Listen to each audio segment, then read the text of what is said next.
Greetings and salutations. I am here in Manchester, Tennessee, and I'm driving, and I just binged out on cereal driving from Chicago to Tennessee, Kentucky, all these places that I've been. So I'll try to be as brief as possible. Let me see how many minutes I have on this. I have 16 minutes. Yeah, I can get that done within 16 minutes. And let me get to the meat and potatoes, because I'm a big fan of public radio and This American Life. And I finally got to watch the serial after a lot of people, including my sisters, like, hey, this is a really good program. And most of those people was like, man, this Muslim guy, he's innocent, Adnan, et cetera, et cetera, et cetera. Or it's a really intriguing, enthralling series. And I found it intriguing and enthralling as well, but I have some slightly different opinions. So let me start with the crux of the matter. And that is the story of Rabia Chaudhry going to Sarah Koenig, the public radio reporter. I find it very interesting because Rabia Chaudhry is someone that I have some political disagreements with on various matters that are really not relevant to this conversation. So I've never really had that positive of an opinion of her.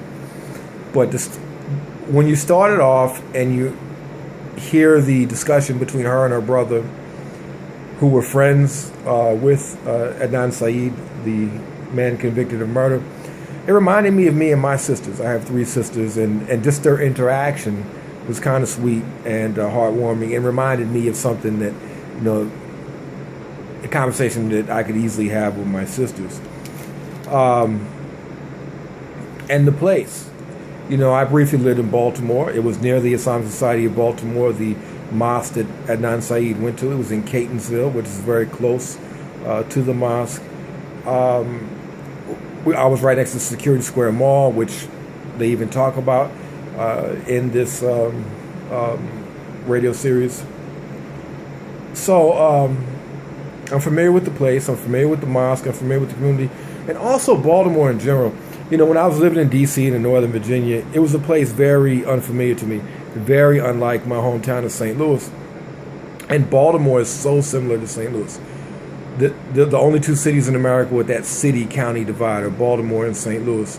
A city, an old industrial city, a northern city with southern influences, high crime, bad issues of school, public and political corruption, but also a city of great neighborhoods and great family life and ethnic neighborhoods. So St. Louis and Baltimore are a lot alike. And in particular, the western suburbs of Baltimore are very similar to the northern suburbs of St. Louis, North St. Louis County, in the Ferguson, Florissant area where I grew up. And so that area of Baltimore in West Baltimore County that they're talking about is very similar to the place I grew up. The high school they describe, Woodlawn High School, is very similar to McClure North High School in the Ferguson, Florissant School District, where I attended high school. The same kind of racial mix, same kind of families. So I very much identify with the place of West Baltimore County where they were talking about, and I can really identify with it. I can identify with the Muslim community Adnan Syed came from. I can identify with the type of school that he went to.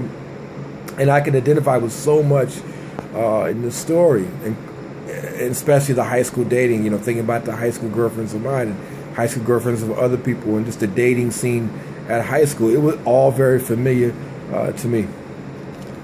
So to cut into the meat and potatoes, now that we've established some of the basics of the story, let's get to Sarah Koenig. I don't even know if I'm pronouncing her name correctly. She did a great job, great production, compelling storyteller. So I'd be interested in anything she has in the future. However, I don't believe she was impartial. I'll say that from the beginning. A reporter is not impartial, usually. A reporter wants the big story. He wants the best story. And the best story in this case is that Adnan is innocent. And that this reporter can win her Pulitzer or Emmy or whatever they get on the radio, and for helping to free an innocent man. This is one of the great dreams of many journalists, that you can use your platform to help people that have been wronged. So she's looking. you can see over and over again, she's constantly giving Adnan the benefit of the doubt. She doesn't give any of that benefit of doubt to Jay or any other person. So when I was a market research interview, we talked about biasing the question. She repeatedly biased the question. She repeatedly biased many different things during the course of this investigation to slant it towards the possibility of Adnan being innocent. And she was really reaching for things. She was leading with questions. She was biasing the interview on many different occasions. So in some respects, even though I think she is a good journalist, I think in some respects she was unprofessional in some ways. I think her dating history, if you go back, she's been probably wooed, at least as a younger woman or a teenager, by some slick talking dudes. She has somewhat of a savior complex, and I think this savior complex led her to Adnan, to thinking he's this great and sweet guy. And she's probably prone to a slick talker. If I was a car salesman, I'd want Sarah to come on my lot. If I was a real estate salesman, I'd want Sarah to walk through my office. Any line of bullshit I'm trying to sell, Sarah is the customer I'm looking for. So that's some kind of the defects I saw in her. Now let's move to Jay. I identify with the character of Jay too. Jay, they described him as the Dennis Rodman of the school, meaning he's a black guy, but he's got bleached blonde hair. He's listening to white rock music. He's existing in more than one world. And I remember when I was in school, you had black guys like that, and fellow African-American students would look at him as weirdos, as misfits. Hey, why are you not just listening to hip-hop? Why are you not just, wearing the starter jackets, which we wore at that time, and the used jeans and things of that nature? So I very much knew guys like Jay, who they described as a Dennis Rodman type. And I know how guys like that could straddle worlds, right? So in the hood,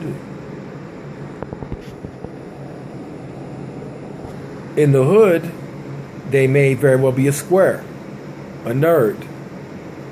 But once they get around non-African American students, all of a sudden they become the cool guy. All of a sudden they become the hood guy. All of a sudden they become the street guy. And they prep that role. They play it up. Hold on, let me just make sure I'm going. They play it up. And they're not the real street guy. But a guy like Adnan, or anybody in an accelerated program in these schools, or any of your square, Daisy students, or probably white students too, is not going to know the real hitters. They're not going to know the real shooters. They're not going to be out there banging on them corners in West Baltimore, so they don't know the real shooters. Jay is probably the closest thing to a real hitter that they're ever going to have a relationship to.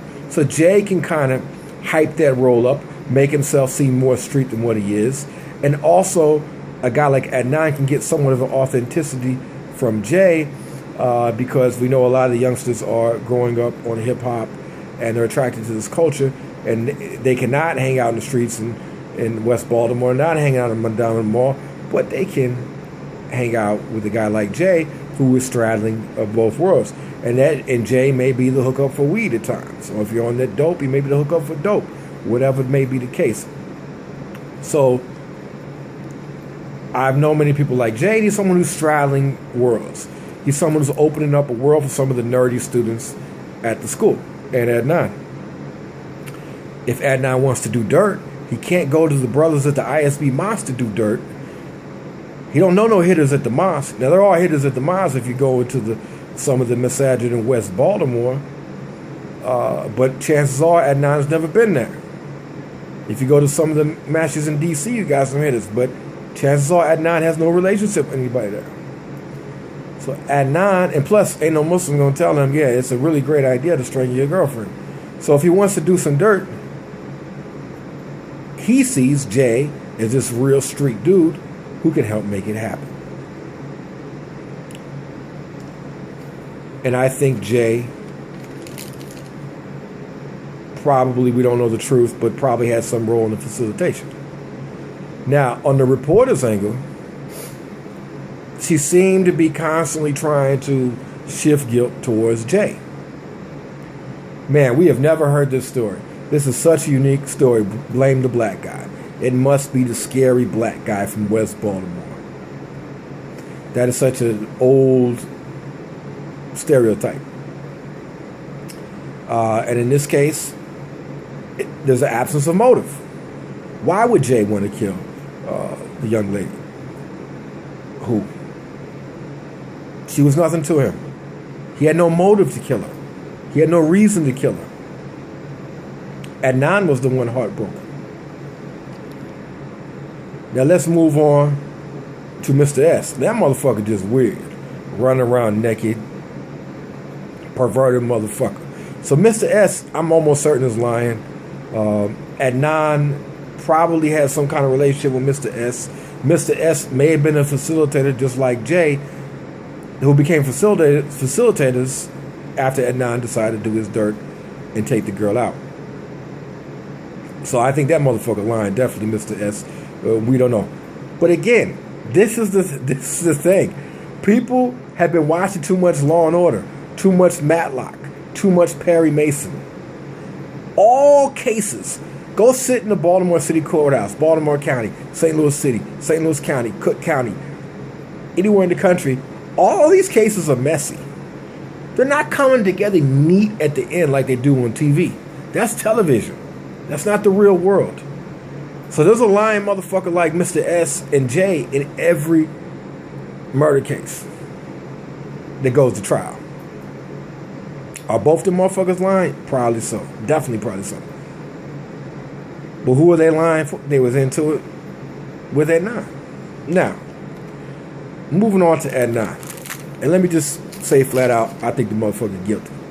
I know Muslims are supposed to think he's innocent, and they're supposed to think, oh, the brother, mashallah, he come from good family, mashallah, he can't do it. Bullshit.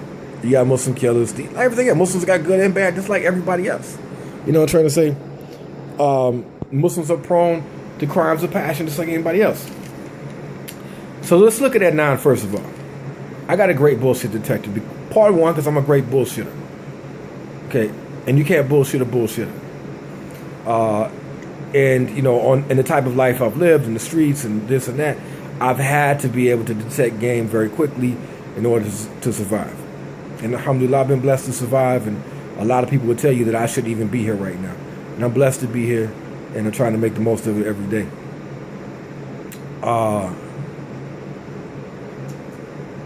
Within a few sentences of hearing him on the radio, I recognized the bullshitter, somebody who was full of shit, and someone who I wouldn't trust with 10 cents. So just immediately, that doesn't make him a murderer. I'm just saying I immediately recognize Adnan as a bullshitter. When Sarah says she recognizes a sweet guy and I could be a psychopath, that shows me she's a mark. She's a sucker. Okay? And she's eating up his line of bullshit. But I didn't eat up his line of bullshit. I could tell a bullshitting con artist motherfucker when I hear one. And he was probably like that before he came in, but 15 years in prison with some real cons, with some cats who running some real game, and Adnan has probably sharpened this game up and learned from some of the best the state of Maryland has produced. Second, a thief. Anybody that would steal from the Sadaqah box, the charity box at a mosque, is a low-down, dirtbag piece of shit. I repeat that. Anyone that would steal from the Sadaqah box, from the charity box at a mosque, is a low-down, dirtbag piece of shit. Hard-working Muslim families are dropping their hard-earned cash in the box to donate to the maintenance and upkeep of the mosque, and you steal from it. As a Muslim who believes in the Day of Judgment, as a Muslim who believes in the religion, that is that is equivalent to a child molester. That's one of the lowest things you can do. So when I hear you are stealing from the Sadaqah box, I know there's almost nothing else you won't do. It destroys any credibility you have whatsoever. So stealing from the Sadaqah box, it doesn't make you a murderer. It makes you a piece of shit, though. And piece of shits tend to kill their ex-girlfriends from time to time. So that was very damning for me. And we caught one brother doing that in St. Louis. We caught him on surveillance camera, and we did not call the police. We didn't kill him though. He'll be all right. Moving on to the haram. I mean, the Muslim community is a judgmental community, like they say, especially with the Desi tight-knit immigrant communities. There is a lot of word of mouth, rumors spreading, and I can understand that. Adnan is not the first Muslim teenager to get laid. A lot of times it's hard for us to understand it. Like, I was sexually active since the age of 12, very sexually active through middle school and high school, which was normal. I got less than some, more than others. But for a Muslim kid to be in premarital sex and be involved in that lifestyle is very controversial. If a girl does it one time, she's a whore. And she's ostracized in the community. A boy, he can say, oh, Allah forgive me, I grow a beard, and he can get forgiven a lot of times. But definitely these things are taboo, and there's a lot of shame and honor, etc., etc., etc.